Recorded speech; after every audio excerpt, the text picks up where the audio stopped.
Sam Giancana, whose nicknames included Momo, Sammy, and Sam the Cigar, was born in Chicago to Sicilian immigrants in 1908.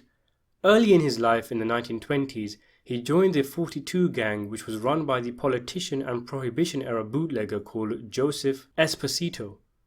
He gained fame for being an excellent killer and getaway driver and turned the heads of the Chicago's mob outfit. When Estepino was murdered, an event which it is thought that Giancana was involved, the 42 gang became an unofficial extension of the outfit, and during the late 1930s, Giancana became the first 42 member to join the outfit. He was initially a triggerman, performing hits on behalf of his employers, but he gained significant power over the next 2 decades, gaining control of numerous gambling and political rackets in his area, including convincing the outfit's underboss, Tony Accardo, to take over Chicago's African American gambling rackets.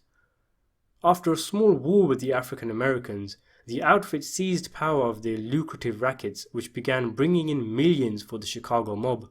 This is thought to be a major reason for Giancana being appointed the boss of the outfit when Accardo resigned to the post of consigliere.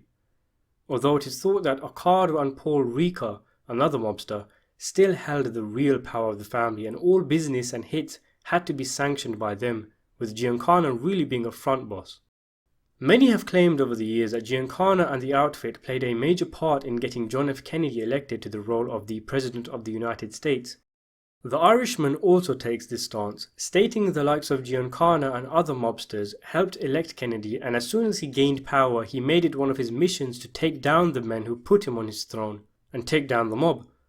One of the reasons for helping JFK is thought to be that when elected, he would remove Fidel Castro from power in Cuba.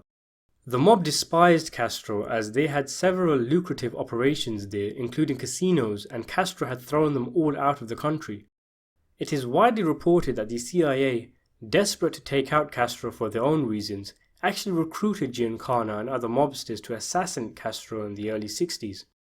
This claim is strengthened by numerous documents released suggesting this was the case, and people like Judith Exner, who claimed to be the mistress of both JFK and Giancana, saying she directly delivered messages between the two. An initial assassination attempt was attempted, with Giancana suggesting poison being dosed into Castro's food and drink. Giancana sent his nominee, Juan Orta, to carry out the murder, who, after 6 attempts, resigned from the mission.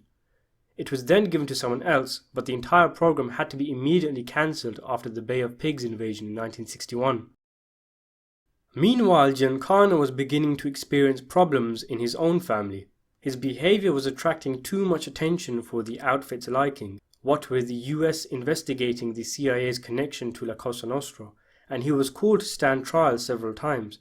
It's thought that he was removed from his position as operational boss by Ricca and Accardo, but the internal disputes grew as Giancana refused to share profits he made from various offshore gambling operations, citing this was done all by himself and outside Chicago's jurisdiction. In order to lessen the heat on himself and avoid having to give testimony, Giancana moved to Mexico, but was arrested by authorities and deported back to the US in 1974. After more unsuccessful talks with the outfit, Giancana was again scheduled to appear before a court of law for questioning about the CIA's involvement with the mafia. However, while he was at his house under police protection, the authorities were recalled, and a gunman entered his property and shot him in the back of the head as he cooked dinner. He was then turned over and shot 6 more times in the face and neck.